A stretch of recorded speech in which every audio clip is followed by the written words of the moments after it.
Ozzy. Ozzy. Angry, angry, angry, angry. Ozzy.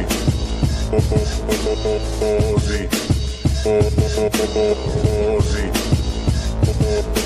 Angry, angry, angry, angry.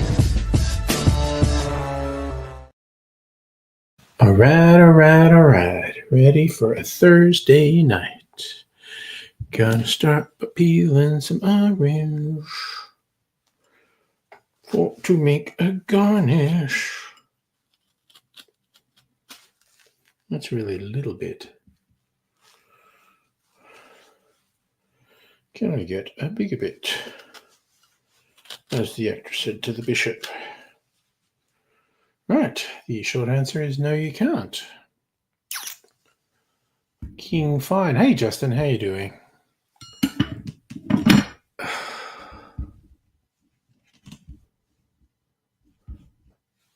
Orange giving me a hard time.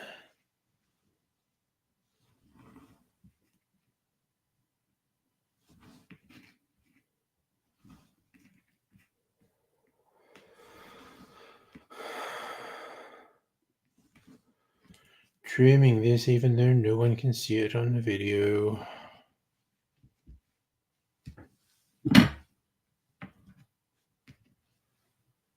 Yes. I thought, didn't I cut that bit off? Yes, I did.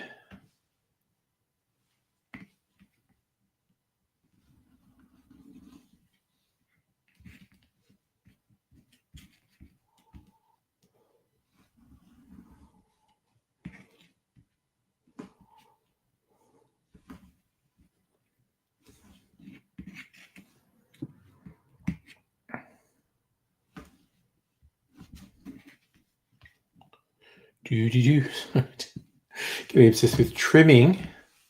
Shriki Sega, hello. Is that birthday cakes for the AK-47?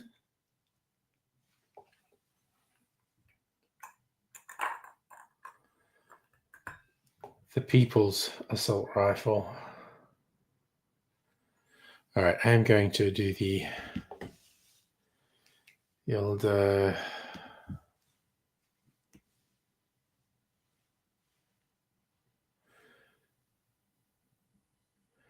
Yeah, no, I couldn't help it. I was like looking, what happened to this day? And I was like, oh.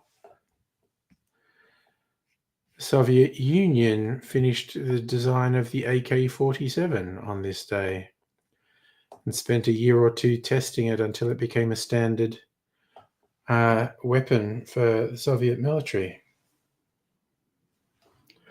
The first true assault rifle. Was that Justin? Trump did something productive for once. Oh, did he actually do that? Discontinue the penny? Because it's remarkably fucking stupid that America still had a 1-cent coin. Metal costs more than the face value of the coin, and people don't use it. It's just like a real waste. I didn't hear about that. We'll see if that goes in. Anyway, so we gotta get ready just to make a short video. Yes, got that. Because this goes with that at Suzanne's. Okay.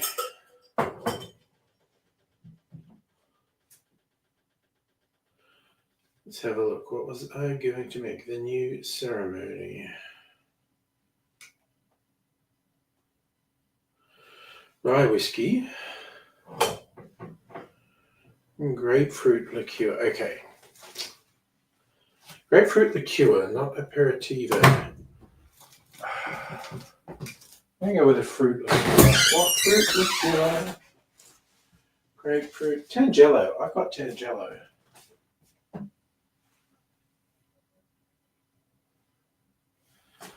Tangelo Cello. Very orange.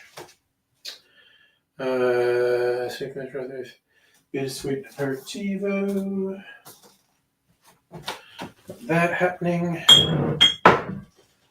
and rye whiskey. Do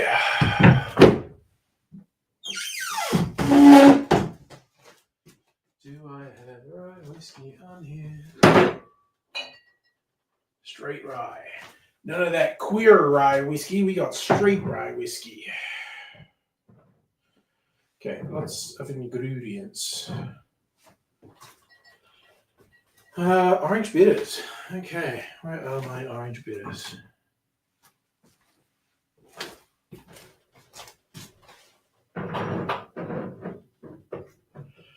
Little reminder to self, need to get some orange bitters. Although the Bitters Lab was having a Black Friday sale. I might get something from there.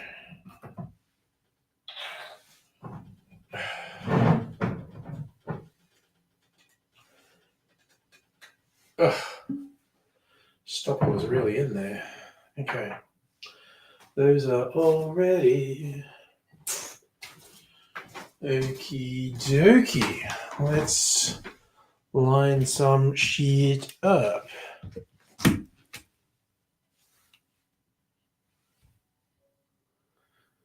Oh, yes.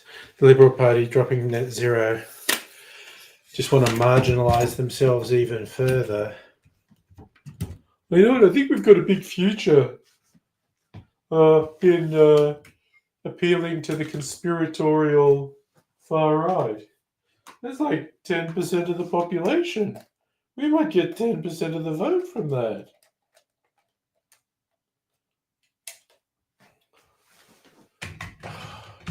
I never would have predicted that global society would be so in thrall to reality deniers. Growing up, I thought we were moving further away from weird ideologies that were disconnected from reality. Just goes to show. Can't take anything for granted. And reactionaries have a really long memory and they take everything personally. So you thought you were just advancing human rights, recognizing the rights of diverse groups, and all these reactionaries are going, no, you are deeply personally insulting me. And I will have my revenge. Never realized they were so revenge-oriented, actually. How's my eyes going?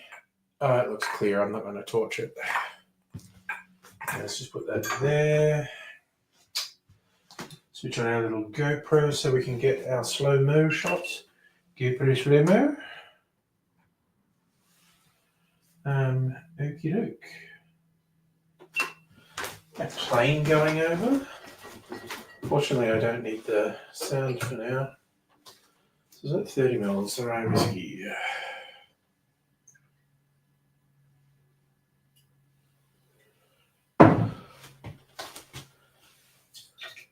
Oops, splasheroonie. 115 mils.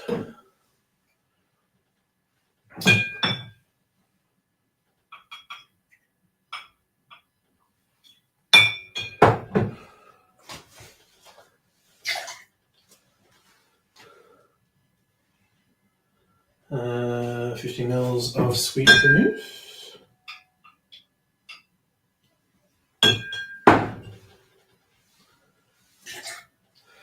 $50 mils of dry vermouth.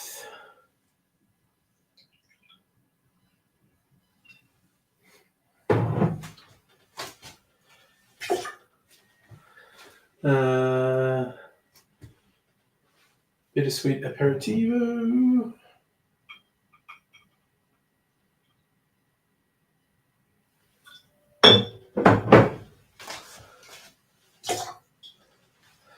Three dashes of orange bitters, which I'm almost out of. 1, 2, Okay, that is all the ingredients. Right. Since I spilled some of the rye, I'm just going to put a little bit more in.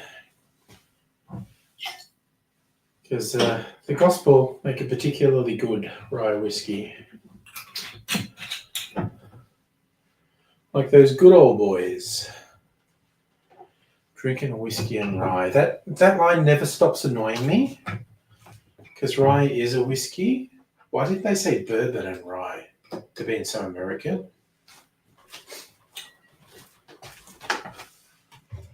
I am irrationally annoyed by that lyric.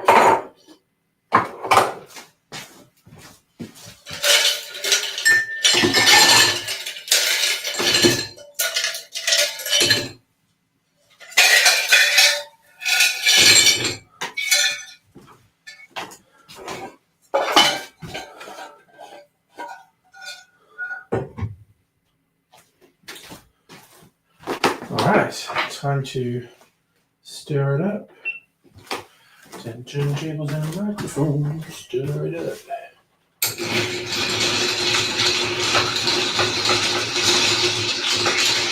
Put a lot of ice in there. Oh, there it goes. Oh, shit, yeah.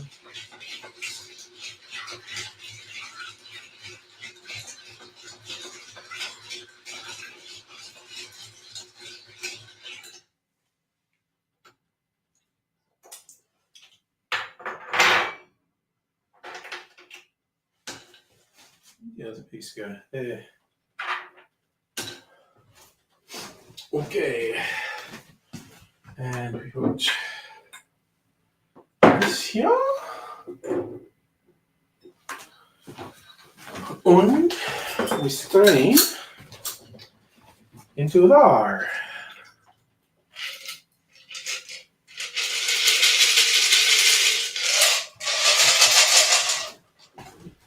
Just over here for now. Und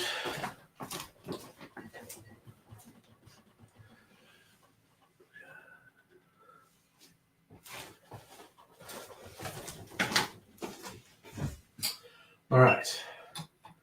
Now, this is just a short, so theoretically I'll be finished inside of 5 minutes. Unless I stumble over my words because I didn't write a script. Because I figure I should be able to talk for 1 or 2 minutes without a script. Okay. Now, my audio recorder fucked with me last night and did not work. Is it working this time? I've got to be a little bit more patient. There we go. All right, how's that going?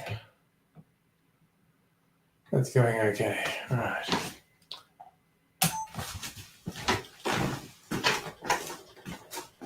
And that is definitely going.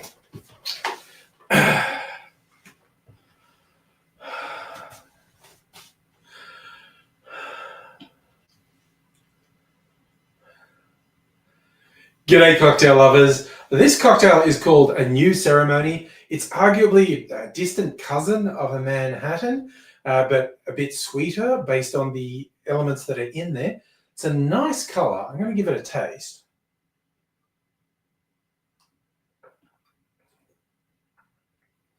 And that is really good. It's lighter than a Manhattan. It has less whiskey than a Manhattan usually would, but it's got some interesting elements, and I'll show you exactly what they are. We make it like this.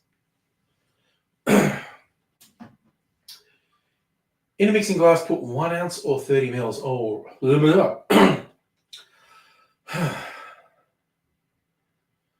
in a mixing glass, put 1 ounce or 30 mils of rye whiskey, then half an ounce or 15 mils of a fruit liqueur, mine's Tangelo, half an ounce or 15 mils of sweet vermouth, and half an ounce or 15 mils of dry vermouth, and around a third of an ounce or 10 mils of a bittersweet aperitivo like Aperol, and rounding things out with 3 dashes of orange bitters.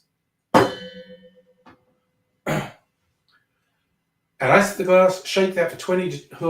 try that again. Add ice to the glass, stir that for 20 to 25 seconds to chill and dilute the drink. I'm straining that into a rocks glass or a big chunk of sexy clear ice, and I'm garnishing it with a twist of orange peel.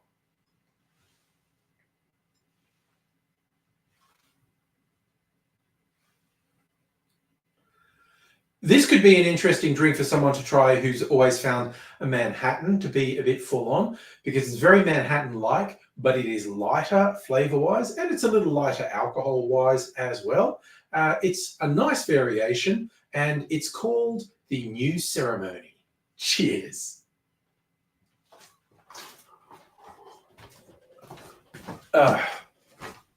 Keeping life simple.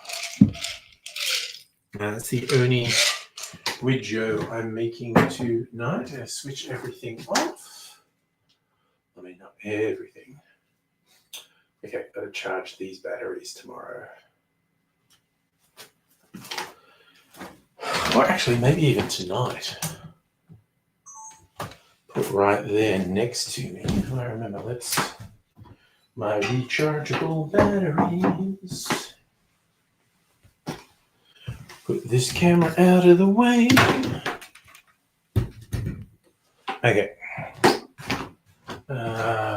Get this audio recorder.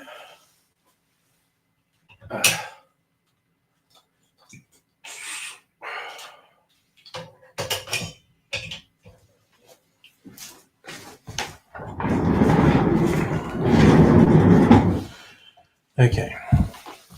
Time to settle in. What have you all been talking about while I've been busy? Fun topic to do.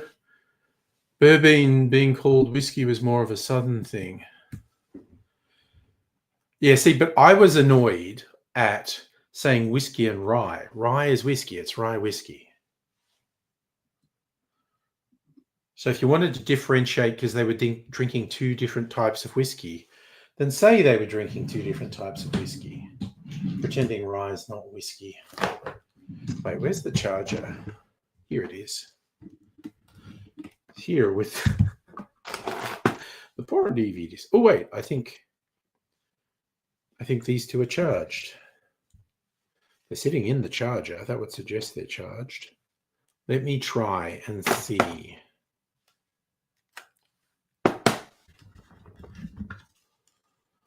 What sort of life do they seem to... Oh, fuck. Oh, no, sorry. Jesus, I am so easily confused, I swear to God. All right, now let's switch this on. How high is the battery charged?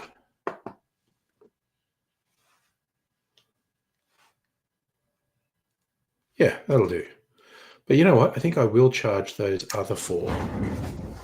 Just for the duration of the stream. Got my rechargeable batteries.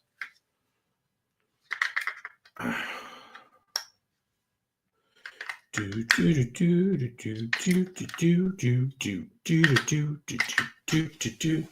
just sit this on charge for the duration of the stream. I mean, mind you, I'll probably forget it, honestly. It's right there, so I shouldn't, but I probably will. The Angry Pants are talking about the Monkey Pants. Hello, Hannah, by the way. Fair warning, particularly vicious strain of influenza. Oh, God, leaving people bedridden for 2 weeks. That's awful. Hey, Greg. If you have flu symptoms, get a rapid test, Tamiflu within the first 48 hours. To avoid 2 weeks of unimaginable. Oh, that's sounding like extremely unfortunate experience, Hannah. Damn it. Yeah, this is my pain. You probably missed this. I don't think you're on the other streams. I fell in the rain. The footpath was slippery and I slipped over and fell incredibly heavily and face planted and dislocated my little finger. So it's like this for a few weeks. Pretty fucking annoying, quite honestly. All right, I'm down to the dregs of the cherries in this jar, but you know what? I'll go for it. You're on day 12. First time you've been able to sit up for more than 10 minutes. Gosh darn it. That is a nasty, nasty infection. Oh my God. These are just fucking mutant sludge cherry remnants in here. All right. Where's my fucking bar spoon again? Jesus. It's worse than I thought. I thought they were a bit sludgy and whatnot. Now that's like half a cherry.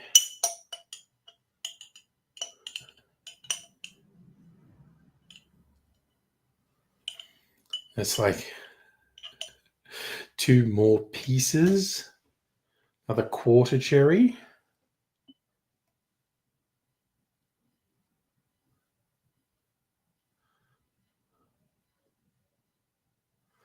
Good God. Oh, what a travesty. That kind of makes up 1 cherry. Those 3 pieces.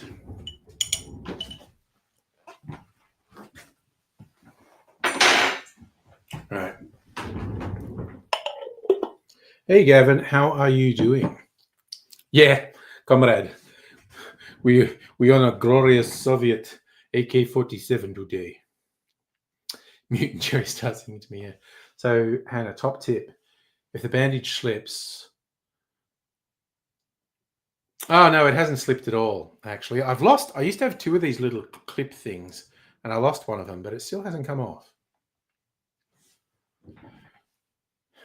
The nurse who did it, he wrapped it up, so much more than I thought he was going to.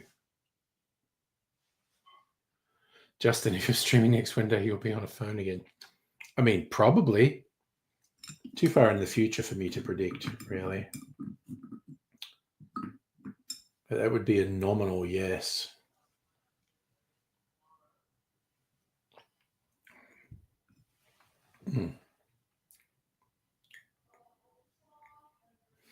Hmm.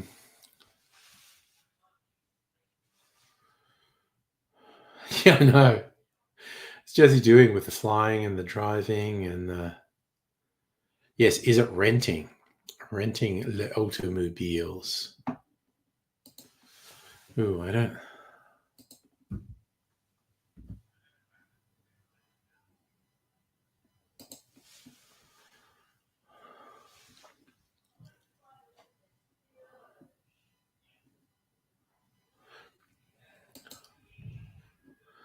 Oh, and also I had a home for the elderly idea last night, after we did that video last night.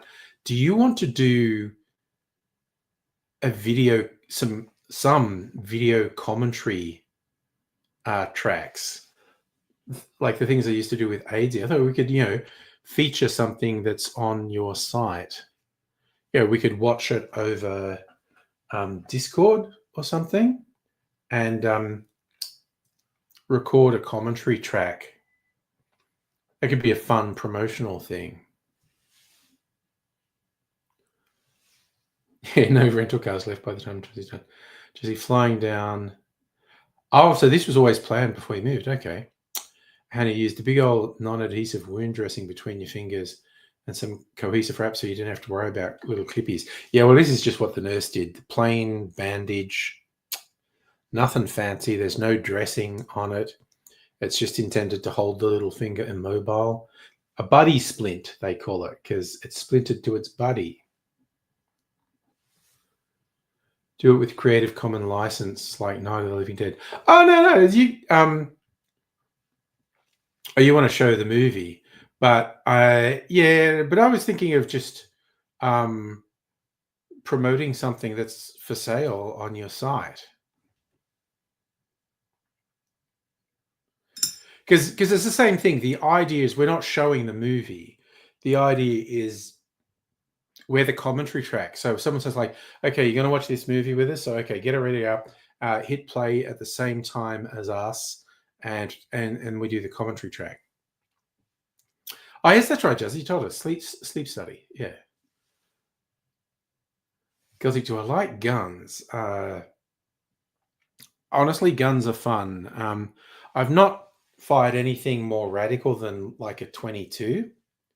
Although someone who was on a property in Dubbo, a family friend, had a semi-automatic 22, which is pretty wild because originally I'd like fired bolt action 22s, and this one it was just like bang, bang, bang, bang, bang. You know, bolt action is like put a bullet in, chink, chink, bang, chink, chink, shink, bang.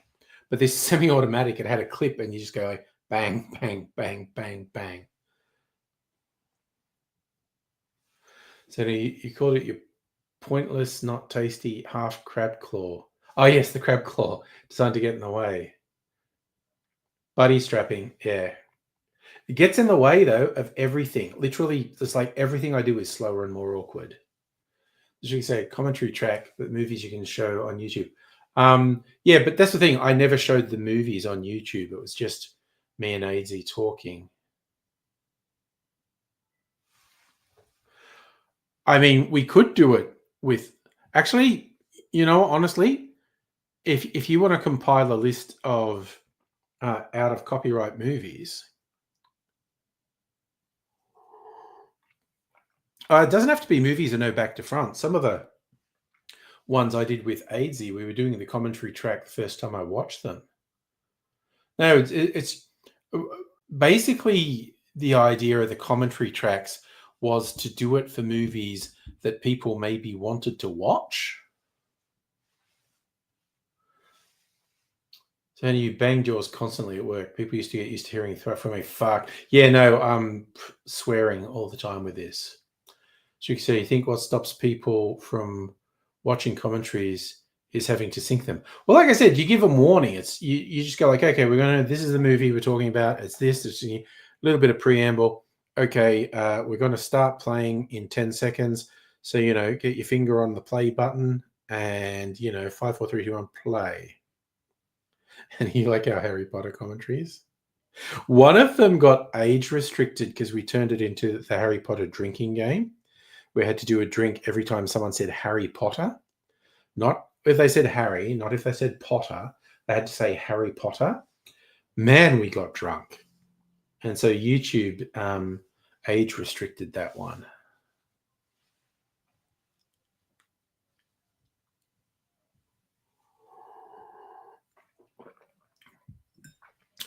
Well, there. Charlie, when I did it with Aidsy, we did both. We did movies that we knew, and there were several, quite a few, we were watching for the first time when we did the commentaries.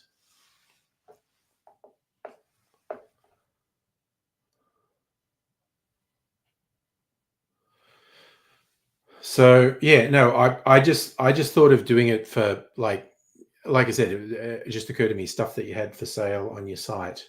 It could be a fun promotional thing.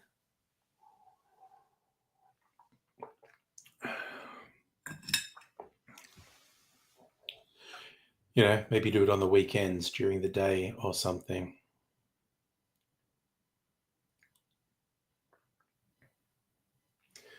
But it's just an idea. We can explore the idea.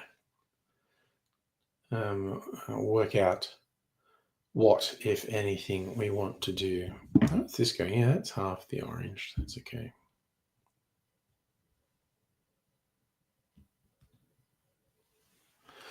Actually, I'm going to try something here. Peeling a bit more.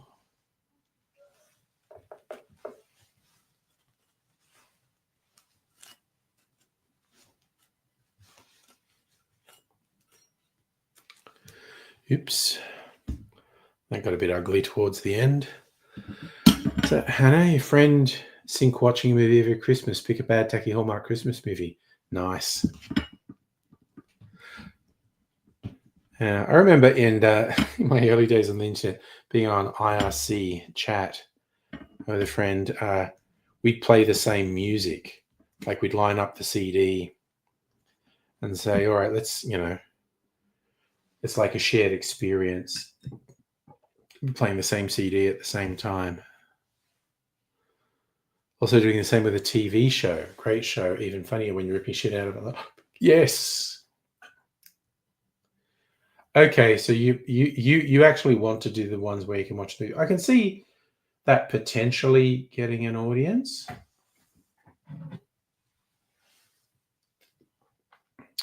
So you also used to have a movie night once a month.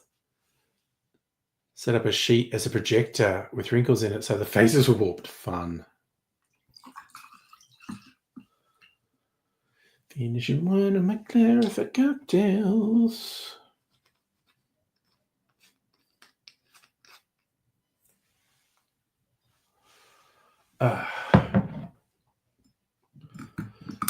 Stir that sucker up. And look at this. The saddest bloody cherry fragments, basically. Oh well. Which reminds me, I need to look at Bitters Lab. Never laughed harder than watching Terminator with the derpiest looking Terminator ever. Okay, that would be funny. Okay, so if I look up only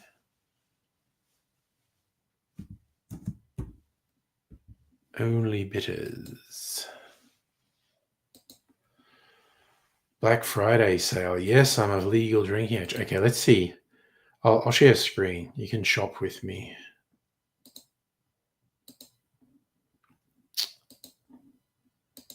The online version of my favorite shop in Melbourne. Okay. Esquimalt. Well, that's a fun sort of thing.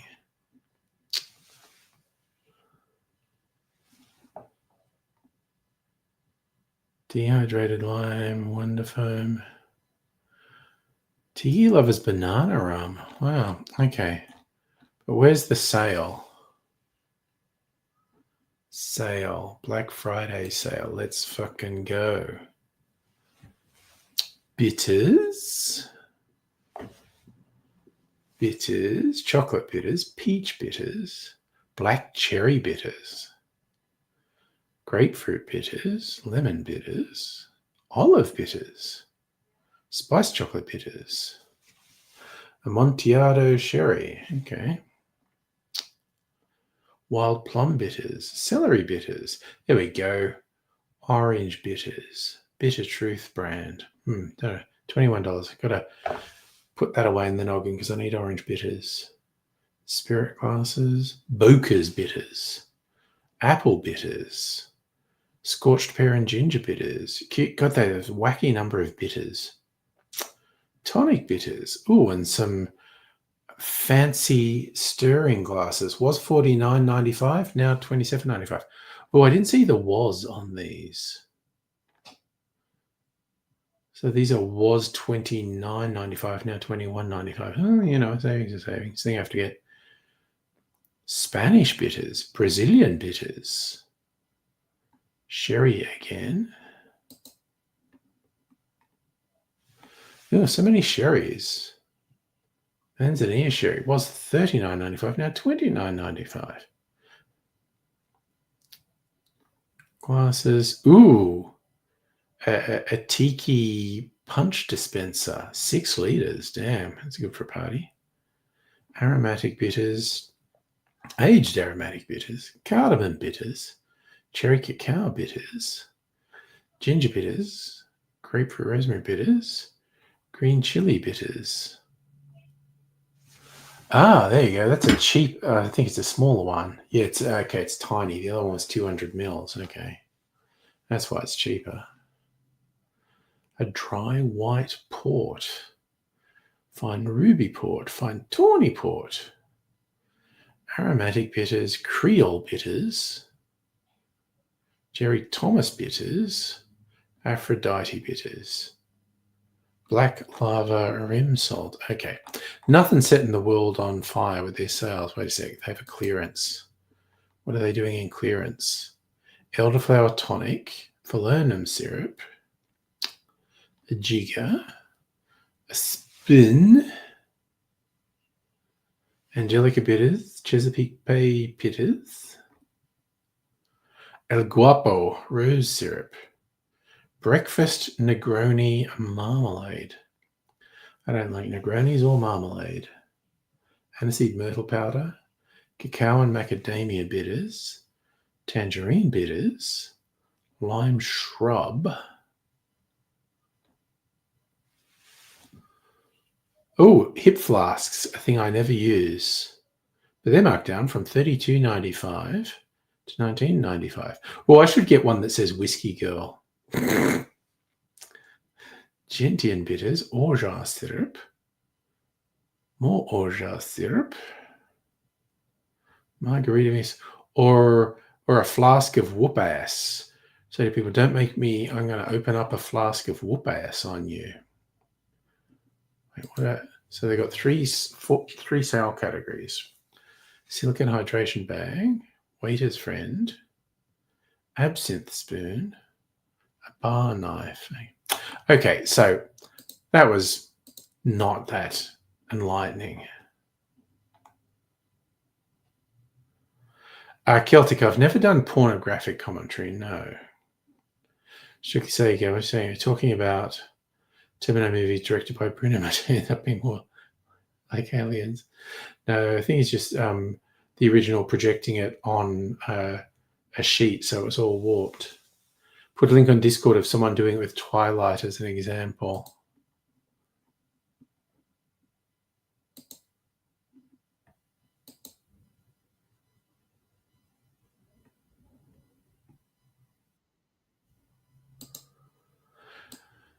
I had to turn the sound off because they were laughing quite abrasively. But this is what this is an example of what Hannah's talking about.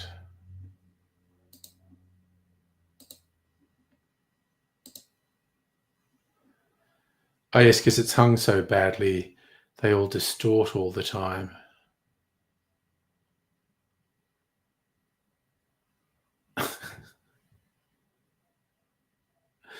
Yeah.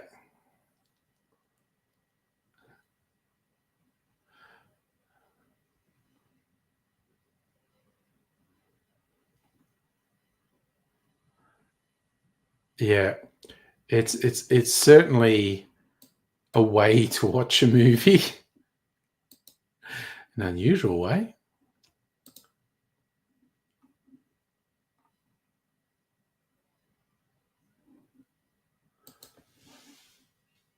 It makes a serious movie the funniest things in the world. Yeah, it's it would certainly undermine serious dramatic moments.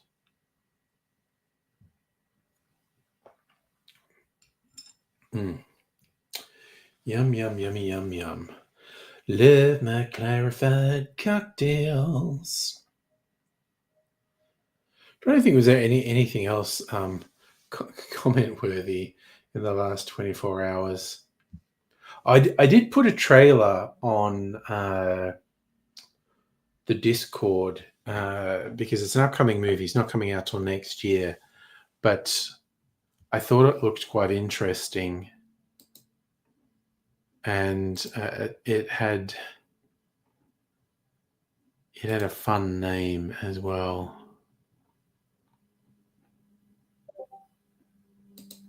It's called Good Luck, Have Fun, Don't Die. I love the trailer. It looks very interesting.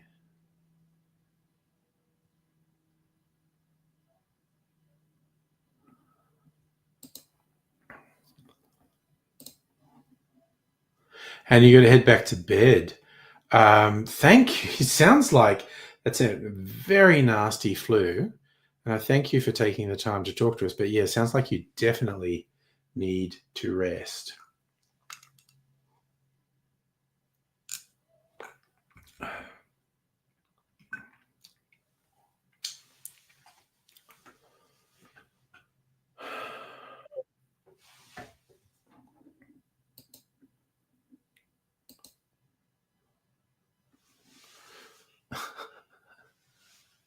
So the Strictly Sega is listing some of the movies that are out public domain.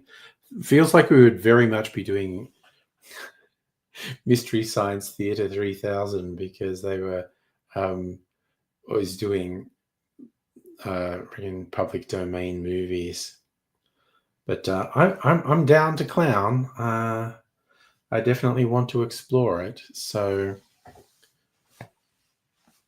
we'll see what we can come up with.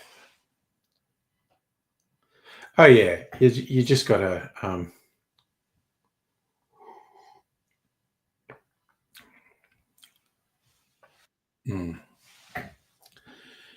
it's gotta see what you can do.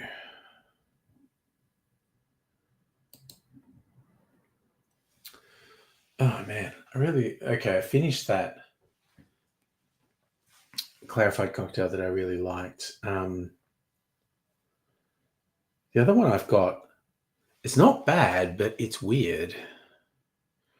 Could do serious ones. That's when you have to sync it. Well, look, like I said, I'm happy to explore options and legit on YouTube. We could put the actual movie on if it was public domain and we could run it. But I also like the idea of, I said, doing something that's in your store, but so we don't actually show the movie. We just tell people it's a commentary track. So you should hit play when we say play. And it's like, it's the illusion of watching it along with us because, we're commenting in real time.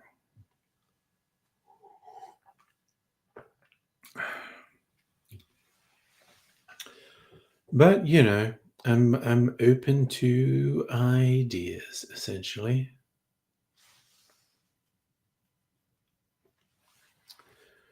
We shall see. I edited the video I made the other night, a long one, with the milk washed, milk clarified, and I was really full on with the editing. Like I edit out every time I took a breath. So there are edits every 5-10 seconds at one point, and I like it. Like it is actually a much more dynamic video. I thought, oh, okay, I thought maybe I was taking too much trouble, but when I watched it back after editing it, it was much more dynamic. So you say your popular laserdisc like Jurassic Park, Independence Day, Twister, Speed. Oh, hell yes. 90s classics.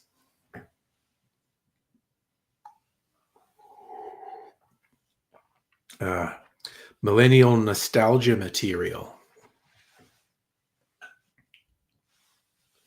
Yeah, it's kind of funny. So, yeah, at one point I thought like, oh man, am I overdoing this? I don't know. And but yes, if I do say so myself, and this video is not going live till the second half of January.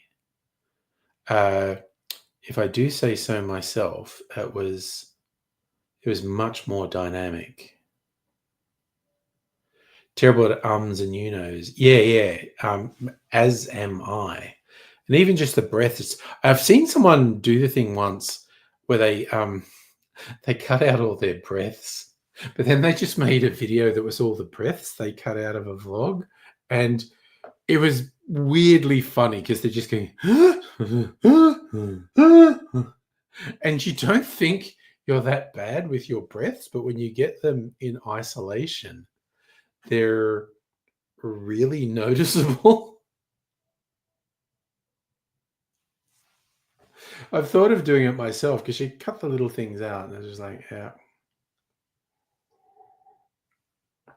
With my editing software, it would not be that difficult to do. Of course, the other thing that occasionally comes to my mind, as it has for the last, I don't know, have I been using versions of this editing? I think I've been using versions of this editing software the whole 20 years. Video Studio.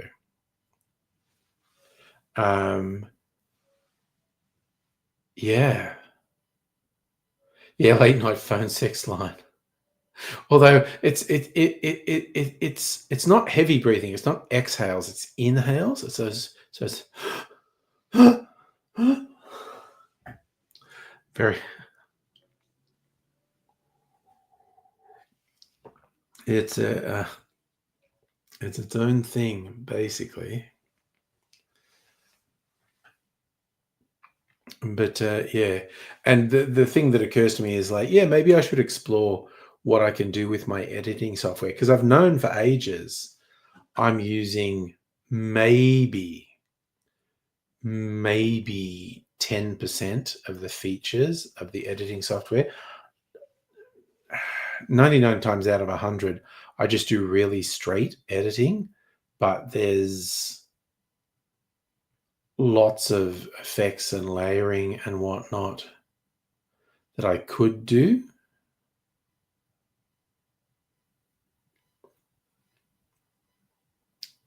And maybe I should. I literally just had an idea because it actually has some defaults for multi-screening, and I could do that. It'd be one thing with me talking, one showing off the bottle, and one sort of pouring the ingredient into the mixer. Maybe. Yeah, well, you're right. Stricky Sega, I've worked out my workflow. I don't use the features.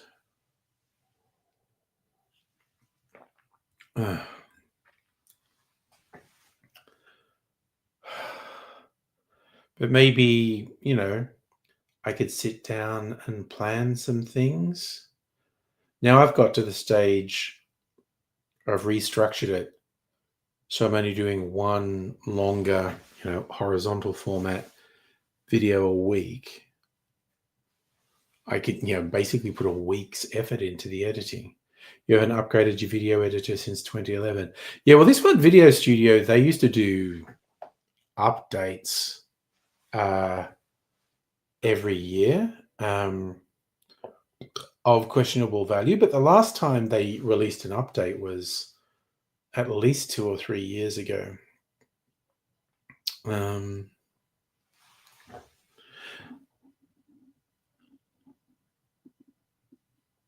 So yeah, I can edit, and I do edit in 4K because my camera shoots in 4K. But yeah. Yes, 1080p in 15 years will be like 360p 10 years ago. Yeah, because people will be watching it on bigger and bigger screens, and they'll be like, what the fuck is with this resolution?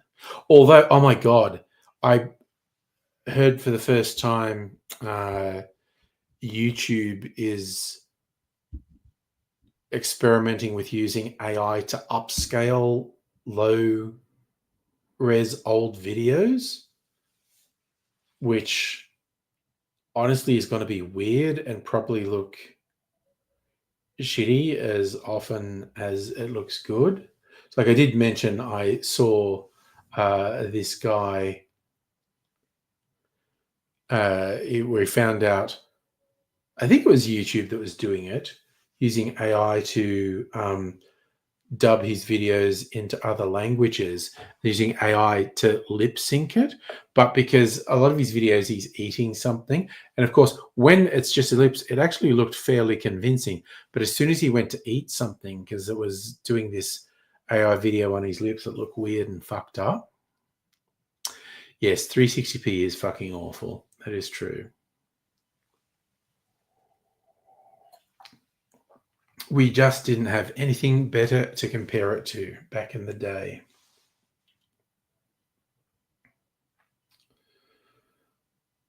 But now we know better. Yeah, I mean, 1080p is fine.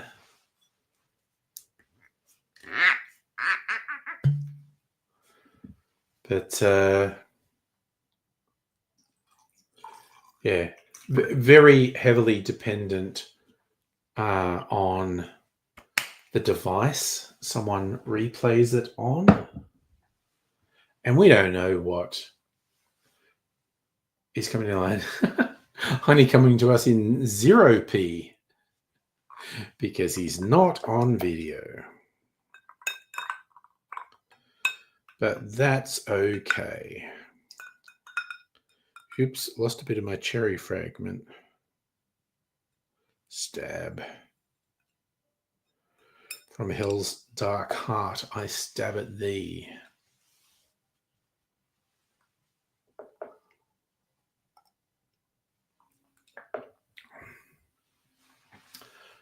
Okay. I think this particular, I mean, it's actually pretty nice. And it's interesting and different. But I think if I'd have put a bit of sugar syrup in this clarified cocktail, it would go down easier. But I did have success. I mentioned this the other night. Success with dissolving. Oh God, Biscoff. I was thinking, what are those biscuits called? They're called Biscoff spread, dissolved into milk, and use that for a clarified cocktail. I want to try another variation, basically. So your early Strictly Sega vids were 480p, editing on a Pentium 3, yes, with 32 megs of RAM. Yeah, well, you know, in the very olden days, like I love pointing out, my first PC was a pre-Pentium that had 4 megabytes of RAM. And I upgraded it to that. It originally was less than that. It was a 66 megahertz processor.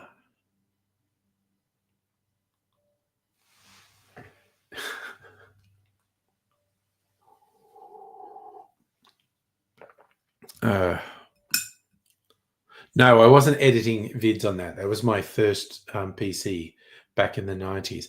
I honestly couldn't tell you what the specs were on the first PC I edited videos on, but it was better than that, basically.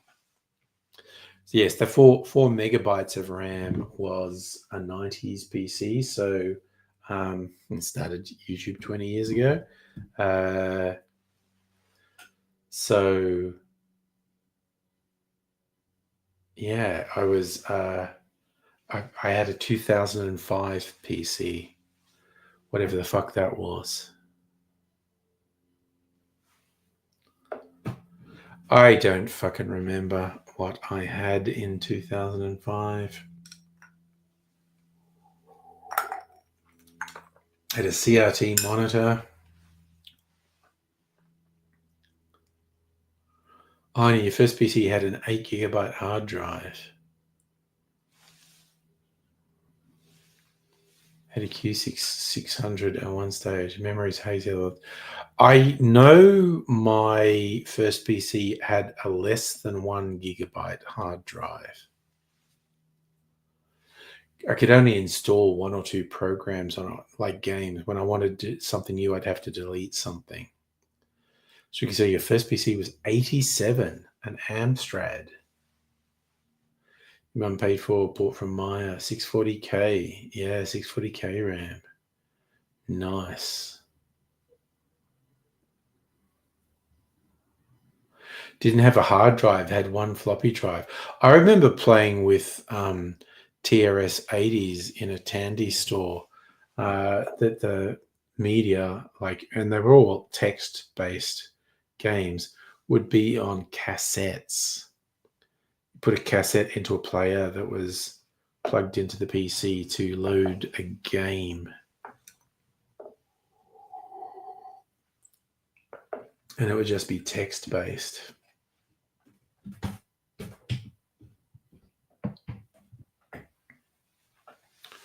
So, Heine, you're on the Q6600 quad-core CPU. Jesus, that sounds way upscale for anything I had. Like, I bought, it was an SX33, so a 33 megahertz processor that got marked down because Pentiums had just come out. And the guy in the shop was like, hey, I can upgrade it to a DX66, better chip that ran at 66 megahertz.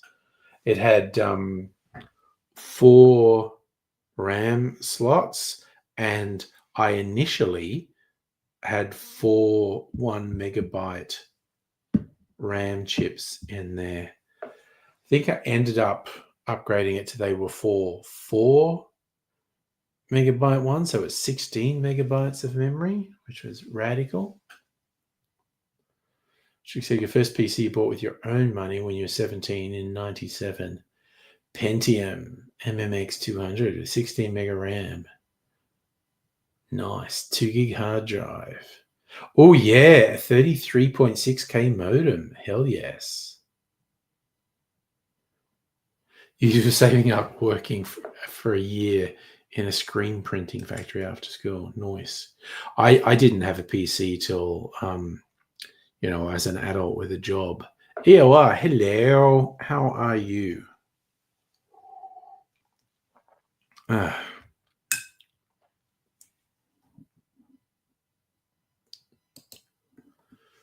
What are we doing? Hanging out on the street. Sigh from EOR Explores. Deep sigh. What's that about, my friend?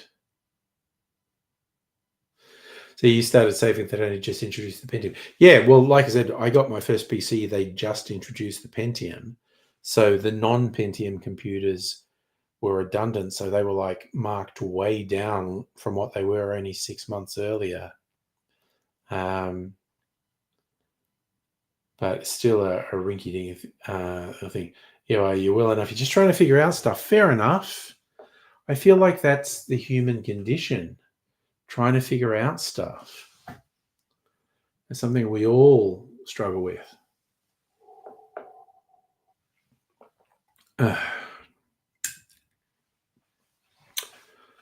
Life is just a constant struggle of trying to figure out stuff. So, c'est la vie, as they say in the classics. Laura, hello. YouTube has, for whatever reason, whether it's YouTube doing it or whether it's fucking StreamYard doing it, it's doing people's old screen names. So you're showing up as Cliff Jumper. So she can say your dad got a 586 PC. Nice. CPU as fast as a Pentium. Yeah, I seeing all sorts of labels from before we had a computer at work and just a typewriter. Oh, I had a electric typewriter, which was a hell of a thing. Yeah, I was a friend got me a job. We were working at some shitty advertising-driven trade magazines, and we both had electronic typewriters that had memory in them, which was pretty wild. Mine used a ribbon printer, so it was quite. His had a daisy wheel thing on it, and what was funny is there was a little LCD screen where you could see a few lines of text, and so he could watch that and type, and it's saving into memory, and then he'd go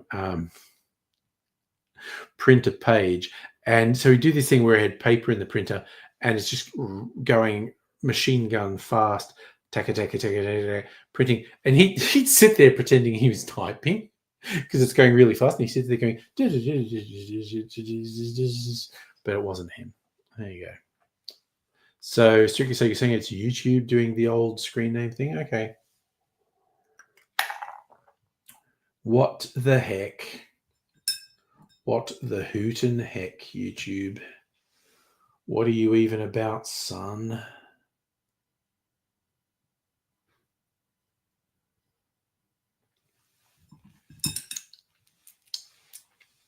Celtic, you're off. You got an early morning, got an early one tomorrow.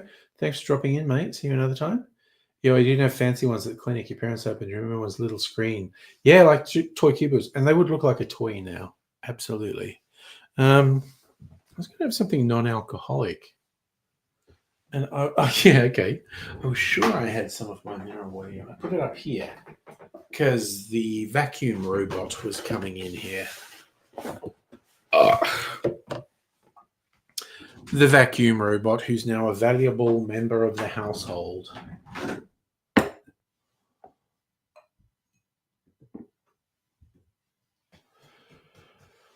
Your first PC was in January 99 when you were 25. Cyrix 233.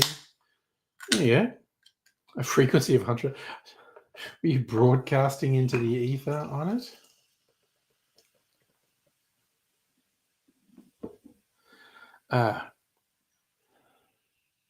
Your first one was 75 megahertz 2ER. Okay. So Cliff Jumper, yours was state of the art. Got you on the internet at home. Yeah, hell yes. Mrs. Angry wants to call the robot Codsworth, which is apparently from a game that I haven't played. And when she said the robot in this was called Codsworth, I thought she said Cogsworth, as in COG. And she said, no, it's Codsworth. And I said, well, that's a stupid name. Cogsworth makes much more sense. It's mechanical.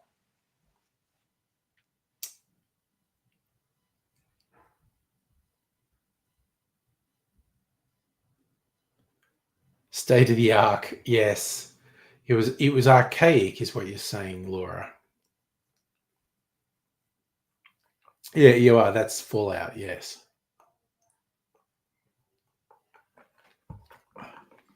A game I haven't played.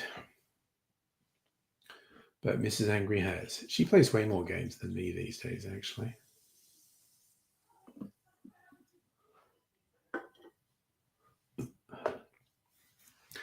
But yeah, Codsworth. Why is there a robot called Codsworth? Cogsworth is a much better name for a robot. I just call it the robot, and Mrs. Angry doesn't take it personally that I haven't started calling it Codsworth. I'm just not enamored of the name Codsworth because I haven't played Fallout, basically. Yours is 75, 15 short of StarCraft 90. Don't play games. All right, that's many for it. Yes, strictly said Codsworth does sound like a cod piece or a cod fish. But yeah. Yes, I've had a few PCs over the years. My current one is the first one that hasn't had any sort of optical drive. Yeah, I like fish and chips, battered cod, but not a cod piece.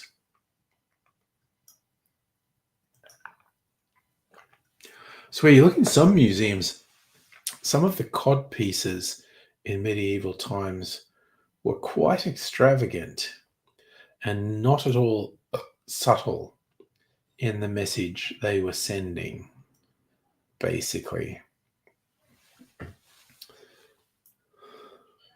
You were on a Mac until 2000, had the Mac Classic 2. Probably the first computer I played on seriously was at school was an Apple II, where I learned some basic programming.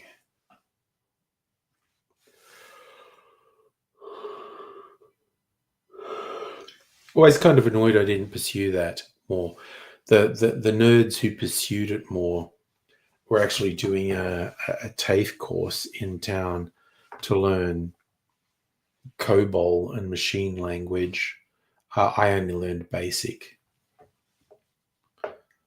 Kind of annoyed I never pursued it, really.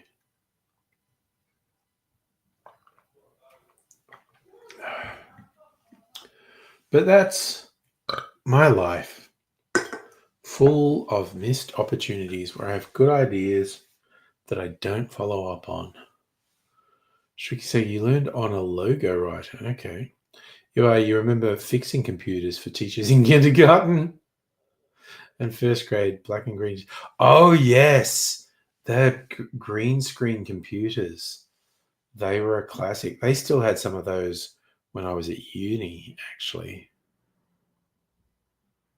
Yeah, 5 1/4 floppy drives. Yes.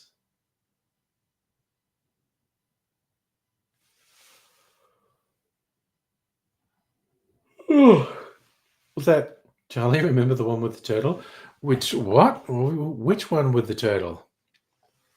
I'm clearly not remembering it.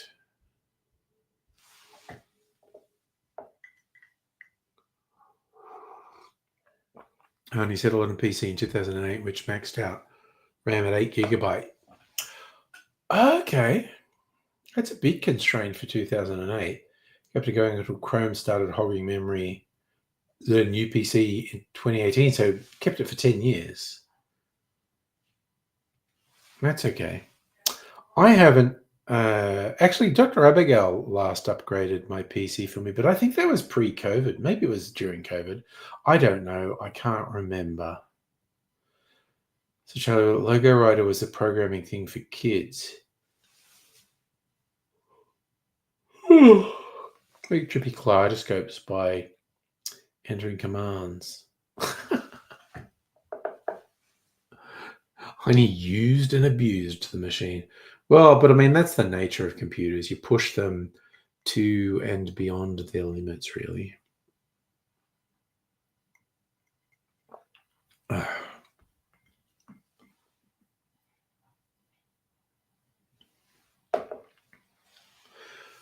Should we say the turtle Laserdisc geeks call Flippy? You were still confusing me.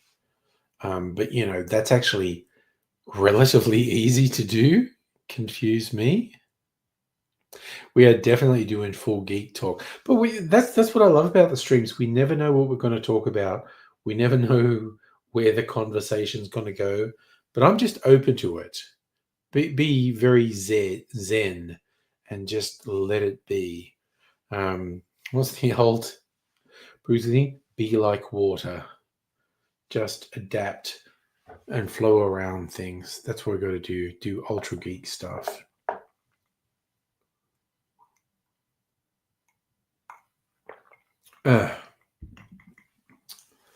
So it's funny, Charlie, like me waiting for stuff to appear on your Plex.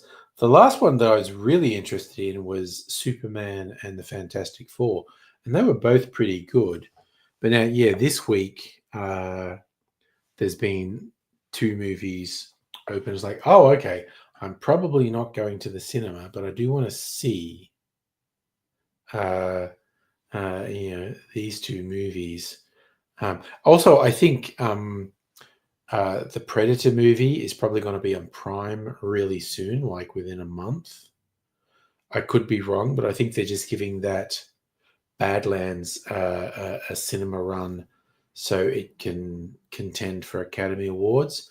I think it's going to be on Prime very soon. Could be wrong about that, but I think it will be. And oh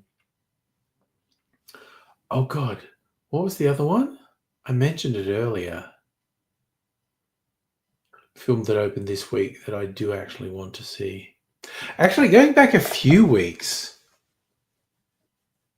I don't think it made a big impact, but I definitely want to see it. A film with Leonardo DiCaprio.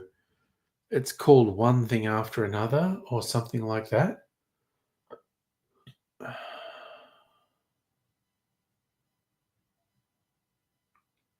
That was it. Thank you, Stricky Sager. I knew you'd remind me. Running Man. I do want to see the Edgar Wright Running Man. Looks kind of cool. You heard One Thing After Another. That like I watched the trailer. I watch a million trailers on YouTube. One Thing After Another sounds good. I'm not sure how soon that will be on disc, so that'll appear on Plex. That's right. It's a Paul Thomas Anderson film. EOI, you're right. Yeah. I'm not sure it made that big an impact, but it looks interesting to me. And I want to watch it. I might watch that Rock one, the wrestler one that The Rock did. Not super into it. Anyway, you were disappointed with The Master. I still don't think I've seen The Master. God, that was a while. That's a pre-COVID movie. Like anything pre-COVID is the deep dark past, as far as I'm concerned. I feel like The Master was pre-COVID. Was it 10 years ago? I don't even know. That's the one thing. COVID, the pandemic, lockdowns absolutely fucked my ability to know where things were in time. It's ridiculous.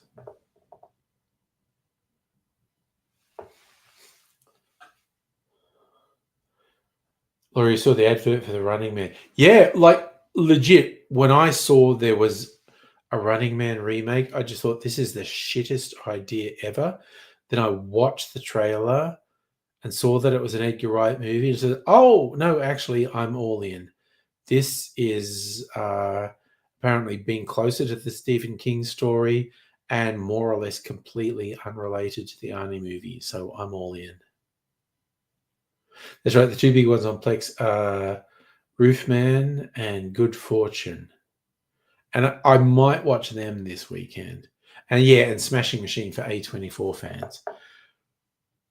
At least one of those three, I think I'll watch this weekend. Maybe two, maybe even three. Yeah, it was pre-COVID. You went to the theater with someone else to go with. Oh, man, Fury Road is still like my favorite film of the 21st century. Not least because of the level of accomplishment. It was in development hell for so long, and it finally comes out. And all the movie is it's like, let's do a road chase in one direction and then turn around and do a road chase back. And it's fucking incredible. It's so compelling. Yeah, well, with A24. Oh, Charlie, Striker Sega is definitely an A24 fan. Got all the A24 movies. And so you've had Caught Stealing on your watch list for the past few. Yeah, I remember watching a trailer for it and thought, oh, that looks a little bit interesting. Safa, what are you doing, brother? Just coming in now? What did I have for dinner? Of my microwave meals, it was the coconut butter chicken, which is nice. We're looking out your window, beautiful blue sky. You got a dentist checkup. Last year, heavy rain. Well, we were having the aurora here the last couple of days. So I've had beef ravioli. Nice.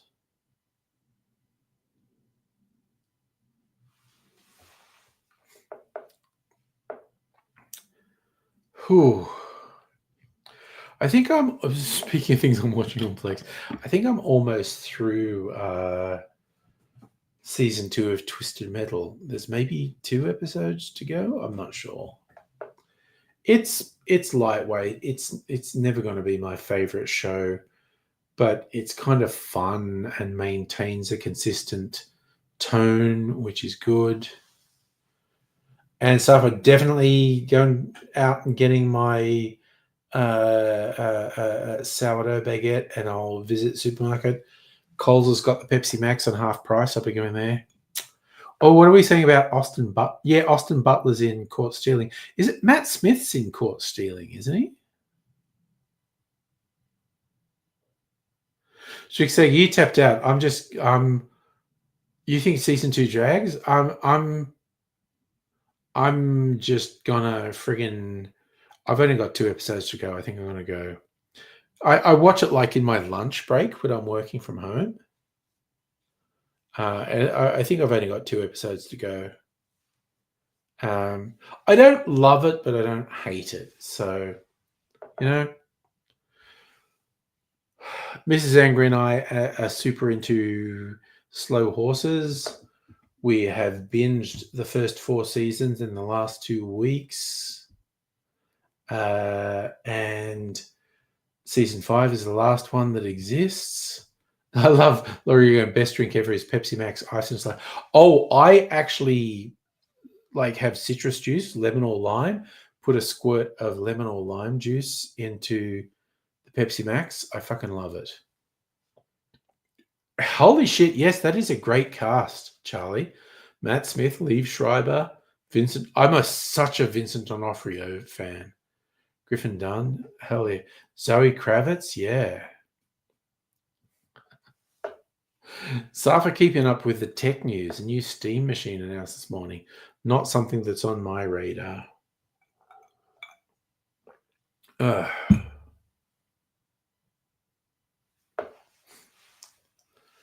Yeah, so of those movies you mentioned, Charlie, I'm probably gonna watch at least one of them this weekend, if not two, possibly all three of them, honestly.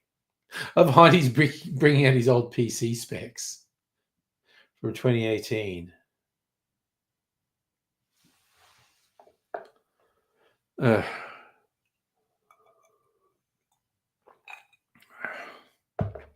Actually, like, speaking of tech things released, did anyone see the videos about that stupid robot butler that doesn't fucking do anything? It's ridiculous. Or you went out drinking.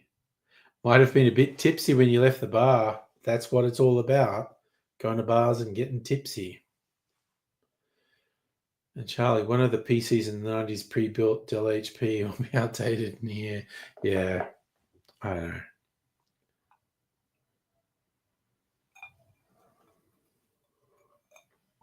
If you're going to play Steam games on your TV, don't be silly. Just plug your PC in the TV. Yeah. I mean, why not?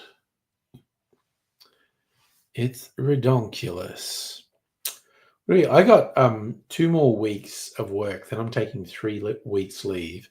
Then it's Christmas, New Year's, so 2 weeks of fuck all happening. Unless, because I work in cybersecurity, if the hackers don't abide by our agreement that they won't do anything bad over Christmas, New Year's. Oh, if something bad happens over Christmas, New Year's, I'm going to be fucking neck deep in it.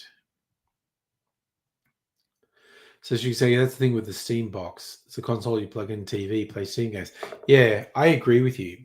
Fucking do your PC for fuck's sake.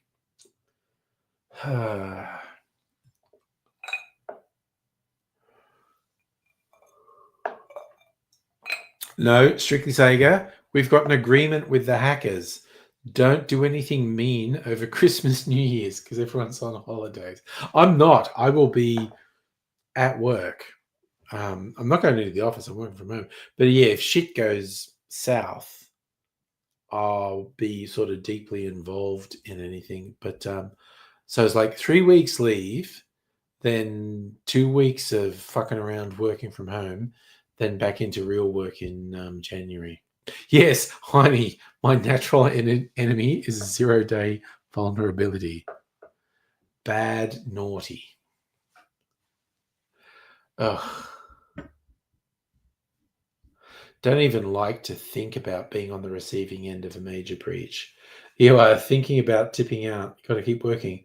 I get you're in another time zone. I do appreciate you hanging out.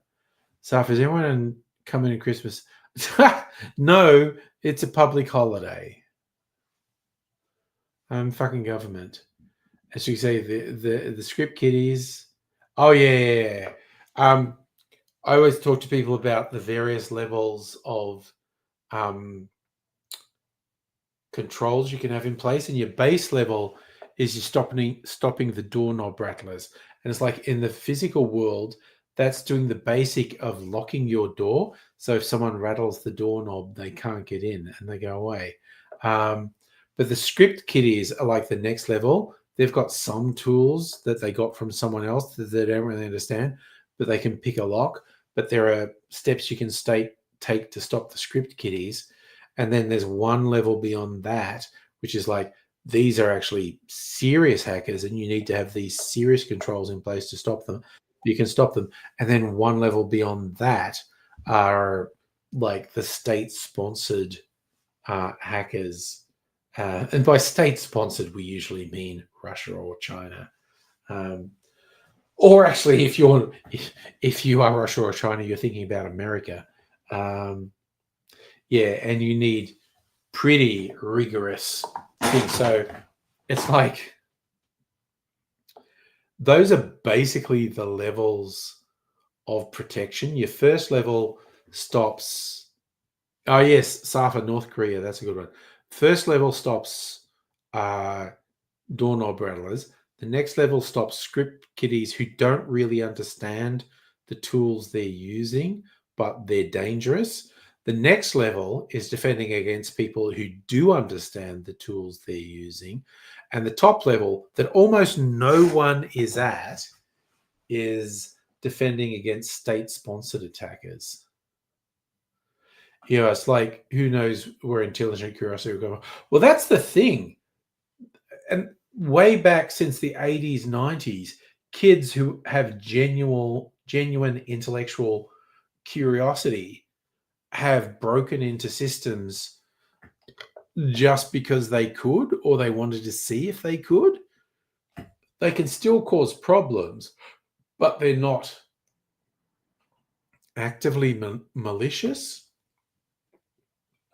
but they can cause problems.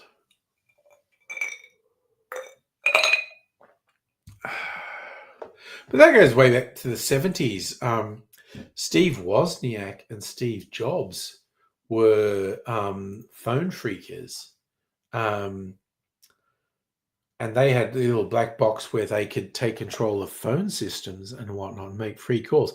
They both almost got arrested and just narrowly talked their way out of it because the cop didn't really understand the technology. But they were guilty of what the cop was suspecting they were guilty of. And if he'd arrested them and they'd been successfully prosecuted, Apple computers never would have happened, and the whole PC revolution could have been slowed down. Tell you had a program that could decode satellites. Phone phreakers were hilarious.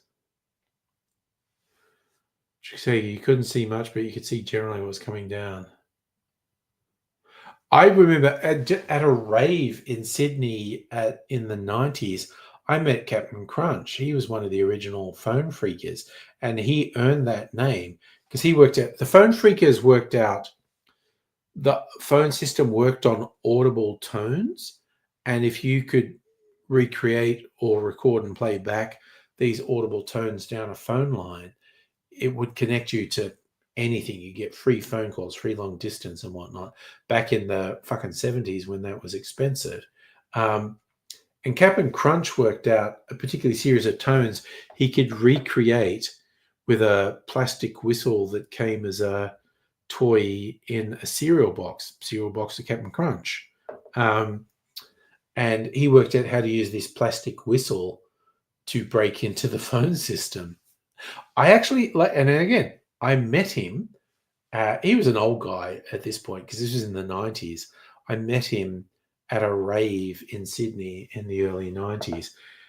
Dude was off his fucking head on acid. And maybe I was too, I don't know, but he was an old dude at this point. I was a young dude, but it was kind of fun meeting him. I actually think he was in Australia hiding out from the authorities in the US. So you didn't write the program, you're a script kiddie. Access to a satellite, plugged your PC in a box, program, looked at all this data crap. Yeah, it's fun. Sort it while showing an animation of cards being sorted. Nice. Oh yeah, so EOR, the toy, it was a plastic whistle that was a toy that was put in Captain Crunch cereal. And this guy got famous for working out he could use this plastic whistle to recreate the tones that you like picked up a payphone and blew these tones down the line, and it would give you free long distance calls. And then because he showed everyone this, he got the nickname Captain Crunch. That was in the 70s. I met him in the early 90s. When he was an old dude who'd done way too much acid. It's kind of like in my youth, I feel like everyone meets someone who's done too much weed and they're fucked up. It is very interesting to meet someone who's done too much acid. And sadly, I met people who've done too much heroin as well. Yes, the whistle could do the 2600 hertz tone. But yeah, the phone phreakers in the 70s were just working out ways to hack the phone systems. Yeah, EOR, a lot of people did it, but there's this one guy who worked out he could do it with the Captain Crunch whistle. And so he actually got the nickname Captain Crunch. But yeah, he told everyone how to do it. It's like, oh yeah, you just need this toy plastic whistle, and you go, and you can get free long distance calls.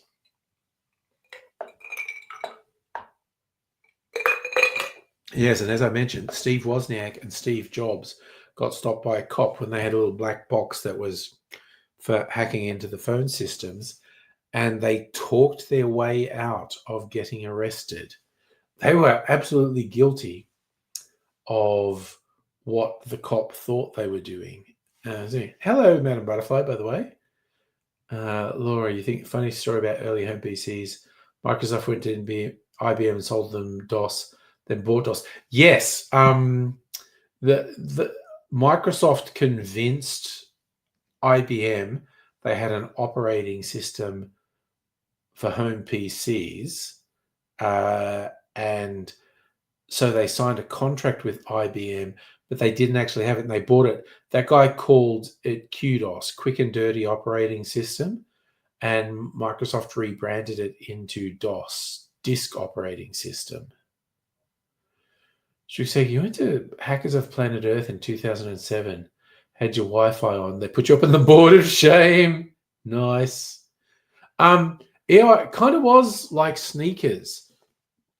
It was a black box which could send all the tones down the phone line to get you free calls.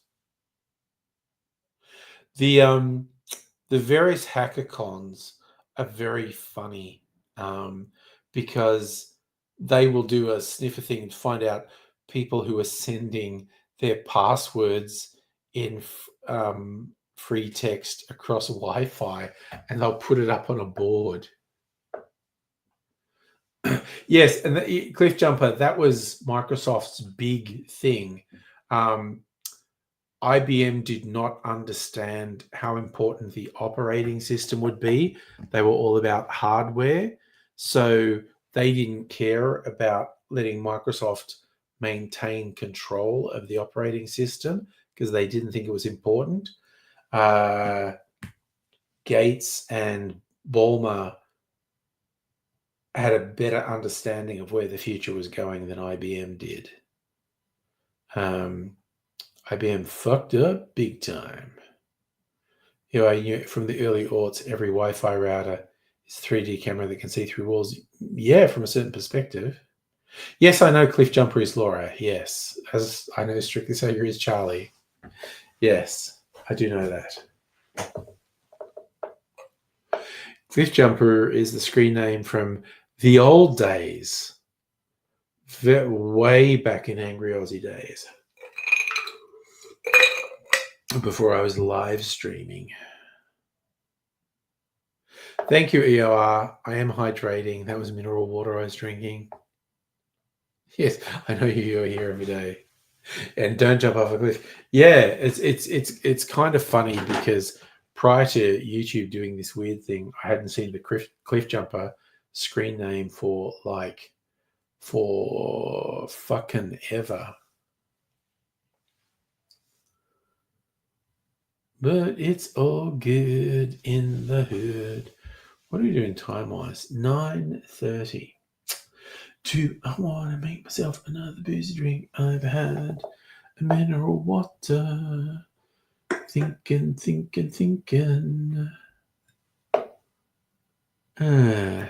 Maybe. Yeah, are you trying to hang on? Have to talk to me, people. Not a good 2:30 a.m. for you. Damn. That's a hell of a time to be awake. Hell of a time. It's the normal time my body wakes me up in the night. Say, you should get up and pee now. And then I'll get like this fucking thing. I go, like, oh, my finger really hurts. What have I been doing in my sleep? Have I been sleeping on it? Have I been bending it? Have I been hitting it? God damn it. All right. Look after yourself, AOR. And yes, we can PM each other. That's the whole thing. It's really fucking like I know this needs weeks to recuperate. It was only last Saturday that I fucked it up. But god damn it, I'm impatient. I want this shit to be over. And but it was really fucked up. I remember being in the urgent care center and two different people were like, "Oh, can you bend it?" And I go, "No, I can't bend it. It really fucking hurts." And then we got an X-ray, and yep, that joint is fucked up. So Laurie's saying they licensed DOS rather than. Oh, well, that's weird. What the fuck? Okay, the comments just went really fucking weird.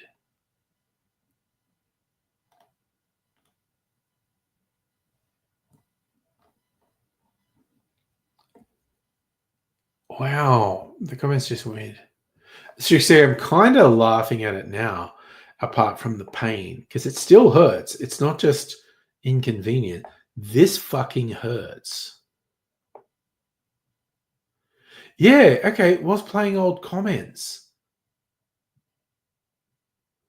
Okay, I thought I was losing it. I thought, wait, why did those old comments come back up? So it's not just me. Well, that's good to know, quite honestly.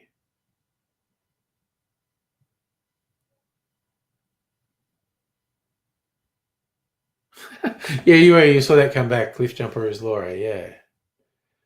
That's so fucking weird. That is genuinely fucking weird. But anyway, it is what it is. And what it is a whole thing. Oh, I'm just considering maybe making a mini old fashioned before bed, but what would I make it with? These are the questions that we must consider. Yes, Ewa. Well, it's okay for you to go to bed. Definitely 2:30 a.m. I'll go to bed in half an hour. So, yes, I did accept the collab thing. So, does that mean it's on YouTube now?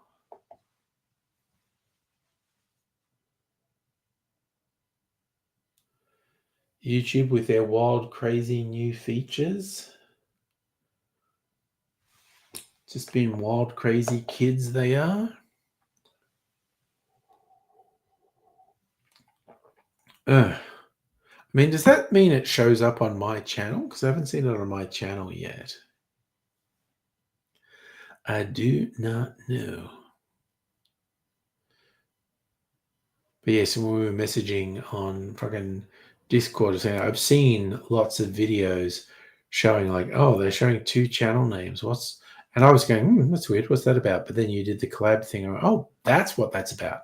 It's a new feature where it can show up as belonging to two channels. So that's what we're doing. Well, I think I heard a Discord beep then. So I did. Oh God. Fucking mofo sign posting links again. Dark work.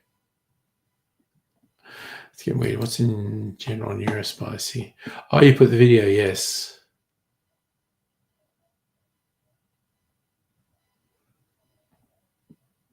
Nice. Good to see. Laura, the PC story.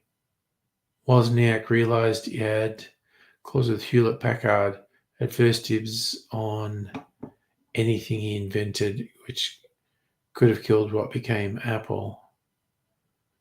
He took our homebrew PC to Hewlett Message. He looked at it in a wooden box with a monitor, a wooden box.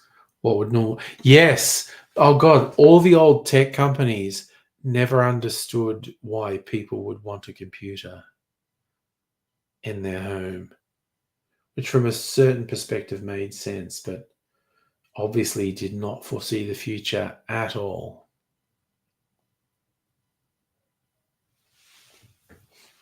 Yeah, so we had to show them something they wouldn't understand, and they went, "We don't give a shit. It's yours." Cunning little was. Wheels of Zeus. Okay. Did you read? Did you?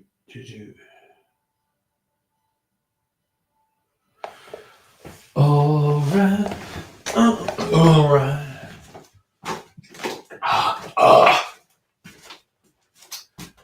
Baby, that's the way you are. Alright. So, beer, sugar syrup.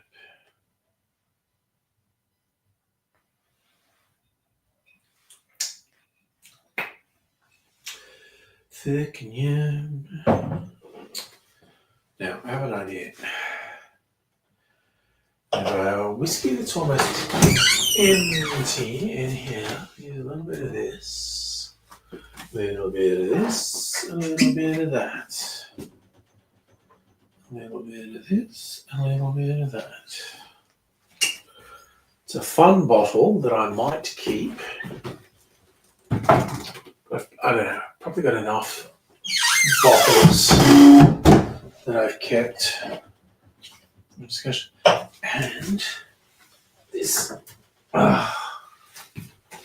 baked apple flavored spirit from Mad Monkey. Definitely want to keep those bottles. Granted, them, they're wild. So maybe I'll have to retire a couple of bottles because I've kept a shit ton of bottles because they were interesting. Maybe have to retire a few.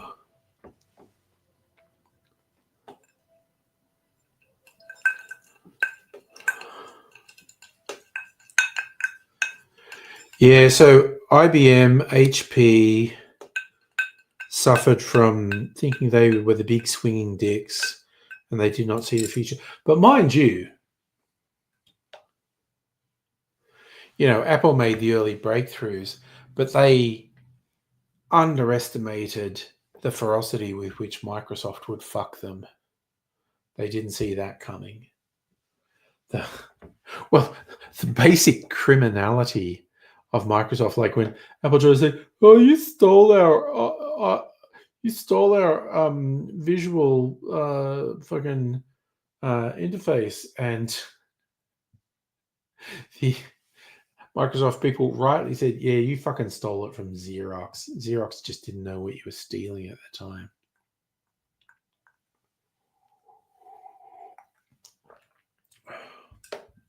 Ooh, wow, that is super tasty. That is very nice. Fuck, holy shit, that's yummy. I made a yummy drink. Oh, okay. Here's a fun one. I want to make at some point. I've had this idea, and I made it on the stream one time, and it was good. So it's an old fashioned, but it was half whiskey and half the bloody Shiraz gin. So the gin that's been infused with Shiraz wine. And when I made it as an old fashioned, I go, ooh, because the red wine element, it's kind of got a vibe of like sweet vermouth in a Manhattan. So this kind of tastes like a hybrid between an old fashioned and a Manhattan. So I thought, like, what would I call that? Because it had a unique. And I thought either just called it an old man, or what sounds better as a name for a cocktail, an old man or an old Manhattan? Yes, Laura, I have seen the Pirates of Silicon Valley. Yes.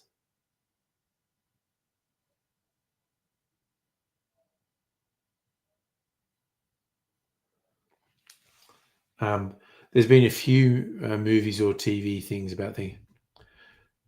So, Charlie, you reckon Old Manhattan?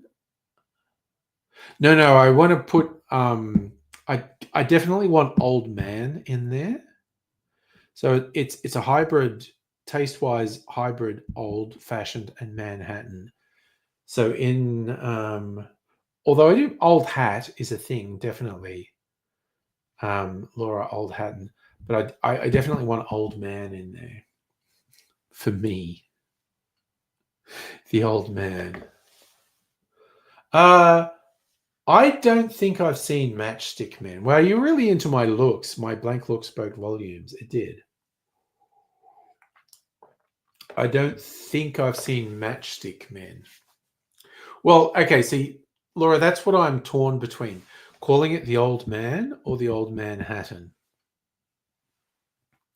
And of course, it's just as soon as I say old Manhattan, it makes me think of the fucking They Might Be giant song, Istanbul, not Constantinople, where they have like, even old New York was once New Amsterdam. But that's probably getting too meta. Old Manhattan was New Amsterdam. I think I'm getting a bit carried away there. So I either want to call it Old Man or Old Manhattan. Or I make it while wearing one of my Akubra hats and call it the Old Man Hat.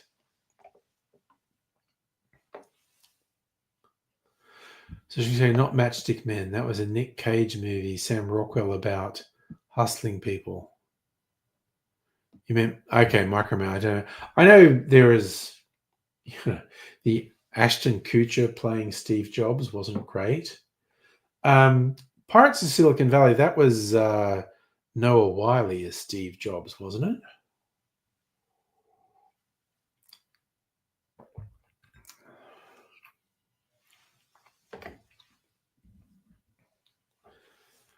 But yes, there's definitely been a few movies and TV shows about that era, which is quite interesting.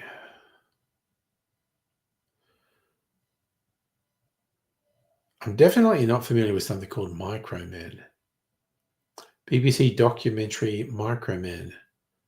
Rivalry between Sir Clive Sinclair, Chris Curry of Acorn. Okay. Film dramatized. Okay, I'm definitely completely unfamiliar with this. Film dramatizes the competition for dominance in early 80s British home computer market. BBC's computer literacy project, major turning point. Oh, okay. Yeah, so Cliff Jumper, I remember that. Yeah, okay. Pirates of Silicon Valley, Noah Wyle was Steve Jobs.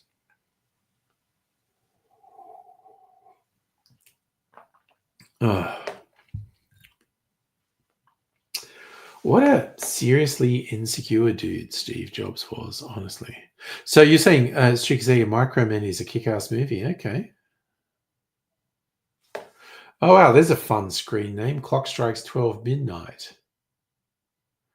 AKC is one of those firearm series from assault to carbines, shotguns.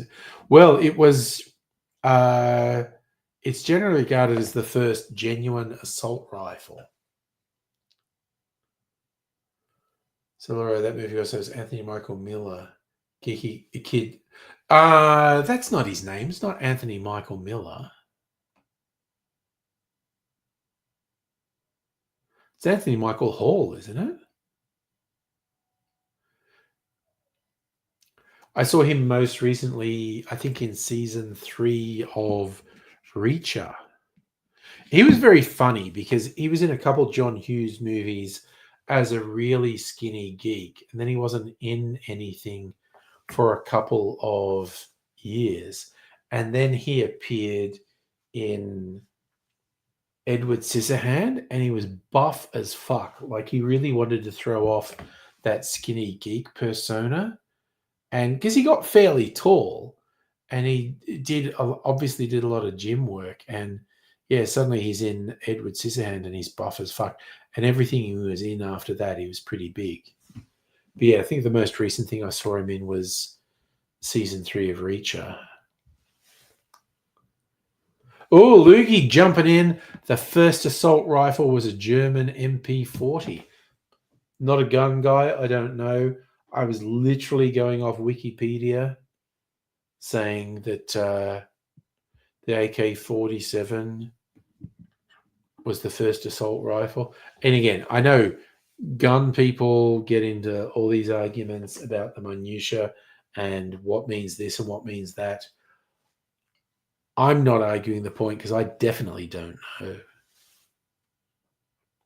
Yes, that was one of his early ones as well, Charlie, National Lampoon's Vacation. And again, he was a geek in that. He was a geek in a couple John Hughes movies, Breakfast Club and Pretty in Pink, notably.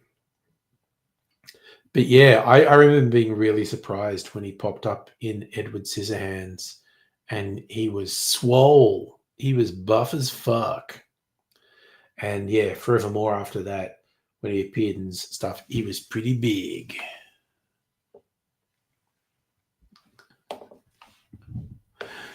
So if you're packing hardware stuff, your mum's laptop, 30 gig RAM and 1 terabyte solid state drive.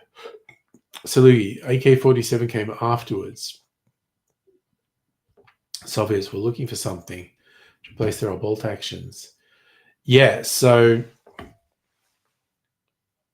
I'm not sure if it's called the 47 because it was ready for testing in 1947, but that's what Wikipedia says. It was ready, it was completed, design and put into production in 1947. I think it took about 2 years to be like the default weapon for Soviet troops. And of course, it was designed to be modular, and that's why it was so popular with insurgent movements around the world up to today, because it's like a democratized machine gun.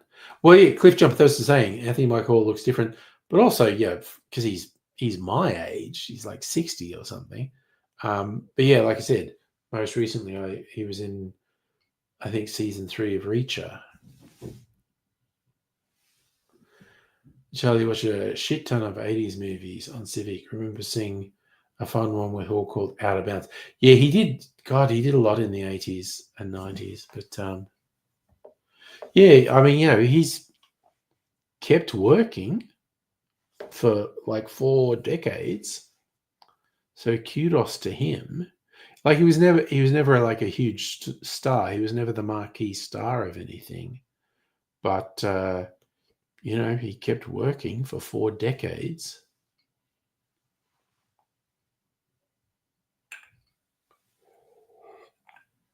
It's very funny seeing him in Reach, like watching it going like, wait, that's the Breakfast Club guy. That's Anthony Michael Hall.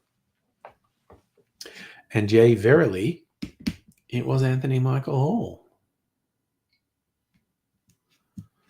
But yes, we all look different from when we're a teenager to when we're in our 50s or beyond. So Laurie's saying on IMDb he's got 105 acting credits. That sounds about right. He has worked consistently since the 80s.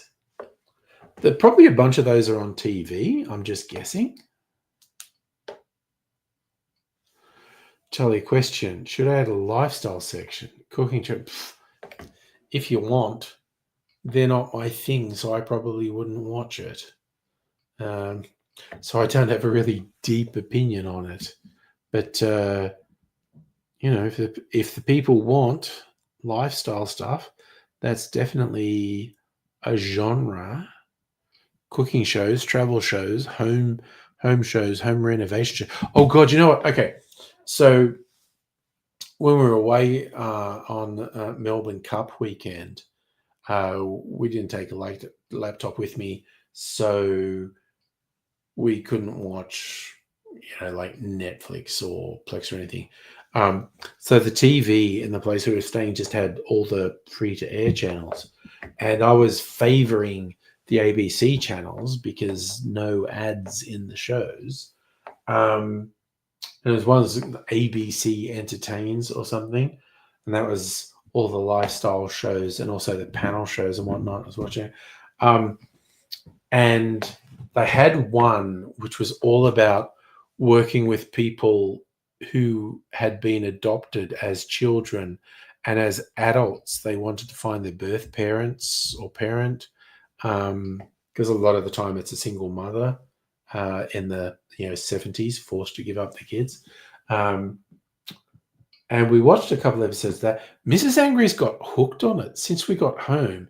She just keeps watching this thing about adopted kids as adults trying to find their birth parent or parents. So yeah, and it's just like it's super emotional stuff, and I think there are multiple seasons of this thing. Like it was mostly in the 20 teens. This thing ran. Yeah, what's the show called? I'm not sure. Actually, I'm on the internet. Let's see if I can find it. British TV show about adopted children finding birth parents. It's called Long Lost Family. Been running since 2011. Oh, apparently it's still running. Okay, it's called Long Lost Family. In Australia, you can watch it on ABC iView, which is where Mrs. Angry's got hooked on it. Sophie would love that shit. Oh my god, it's so emotional. The show is so emotional. Laurie, he's just looking up who has the most acting credits. Sam Jackson is nipping at Christopher Lee's heels, 216 credits. Yeah, well, Sam Jackson was a theater actor, I think, in the 80s, and then he started to get into film and TV.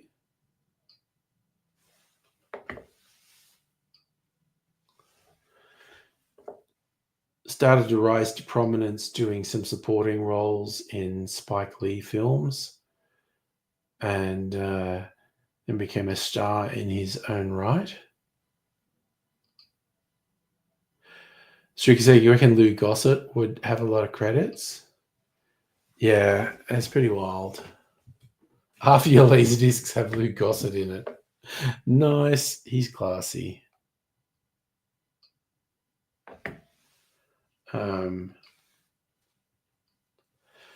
Again, it's like Lou Gossett had his high point in the 80s and 90s. What would have been I reckon his biggest film was An Officer and a Gentleman with Richard Gere. Like, he did fucking heaps. Like, I remember him from the sci-fi one, Enemy Mine, where he's wearing all the prosthetics. But yeah, you're right. Lou Gossett did fucking heaps of stuff. I think the 80s and into the 90s was like his high point. Oh, you looked it up. Lou Gossett's got 210 acting credits. Jesus. That's a hell of a thing.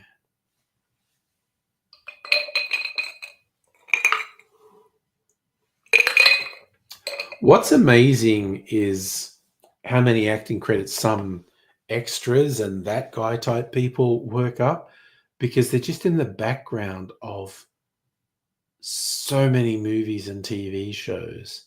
And, they have speaking parts. They maybe have a couple of lines and whatnot. Oh, that's right. Stricky saying, God, there were a whole bunch of Iron Eagle movies, weren't they?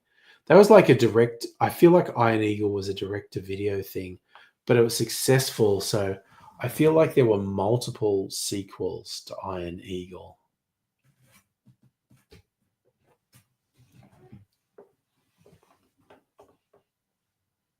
But goddamn, yeah, Lou Gossett definitely did heaps.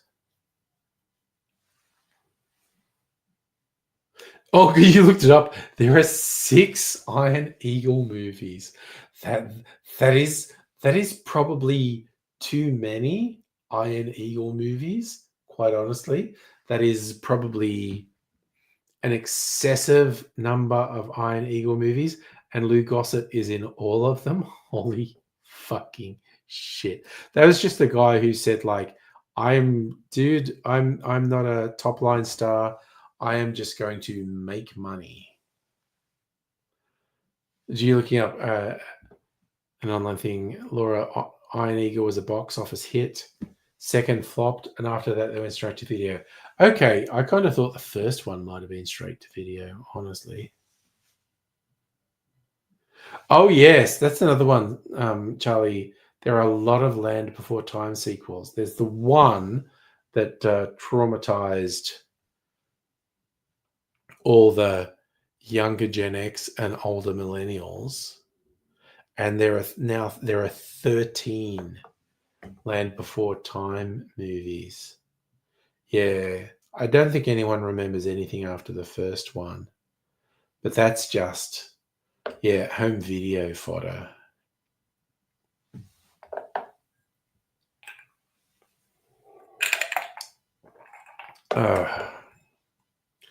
Seriously, you got 5 of them on Laserdisc. Okay. My eye got itchy. I'm doing this. It's probably just going to make my eye bloodshot. Sure, rubbed it hard. Now I can't see anything. Kids from the 90s remember this? Yeah, probably. You had them all on VHS. And you think, all right, so it's almost bedtime. You do the thing with my little liqueur. Give Mrs. Angry a bit of flavour for her orange peel to put in her hot chocolat in the morning. Hot chocolat. Yes, on repeat on cable TV for people who had that, yes. Ugh. I don't think I've watched any of the Land Before Time movies, actually. Police Academy had 5 movies. TV show didn't last long. Okay, in Australia, the first Police Academy movie had a record for the longest run in cinemas. Like, it kept getting audiences. It ran in cinemas or in a cinema in Australia for more than a year. And it was literally, it just stayed in the cinemas because people kept buying tickets to see it in the cinema. Even like, big box office hits, they stay in the cinema for a month, maybe 2. But Police Academy, people kept coming to see it for more than a year. That was in Australia. I don't know if that happened anywhere else. But the original Police Academy movie was, I don't remember if it was in Hoyts or Village, but in George Street in Sydney, it was in the cinema for more than a year, which is a hell of a thing.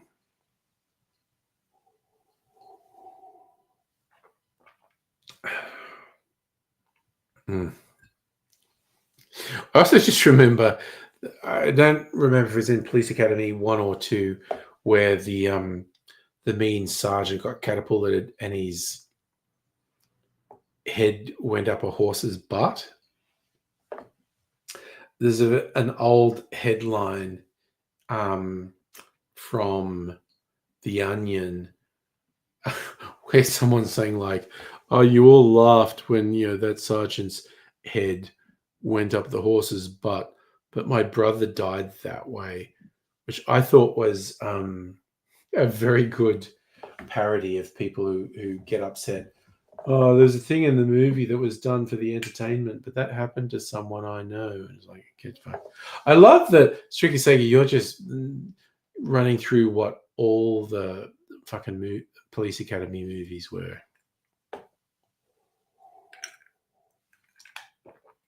Arcane knowledge that no one else remembers. Mission to Moscow, were they trying to be like Rocky IV at that point? Look at these sad remnants of fucking that maybe adds up to 1 cherry, all these weird little remnants here.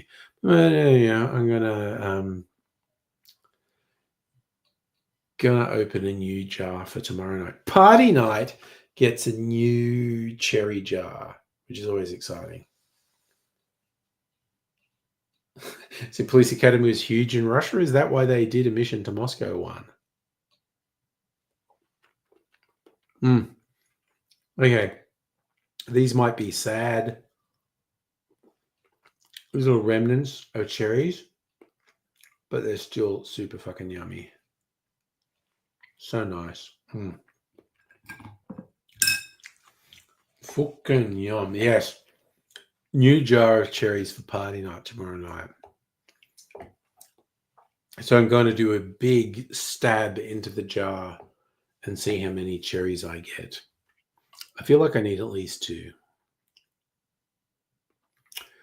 American slapstick sells really well. Well, that was, thinking like, why was Jerry Lewis popular in Europe? Because the physical aspect of the comedy. Lukey, in the same chat as a bunch of Aussies, just finished a plate of cocktail shrimp. Nice. Throw another shrimp on the barbie, which is not a thing Australians ever said. But anyway. All righty. Look, it's 10 o'clock. I'm going to go to bed, but we got to gear up for party night tomorrow night. Anything could happen. Well, not anything, but we might talk about anything. Could be a whole thing. Charlie might come up with some good games to play. I think we should do that. Whatever that website that was like a single frame for a movie and you have to guess what the movie was, I think we did really well in that. We should try. But anyway, we might have some games for party night tomorrow night. We shall fucking see. But you'll take care. And I'll see you another time. If you're up for party night, let's fucking go. But I'm going to bed, so bye for now. You are totally fucked up!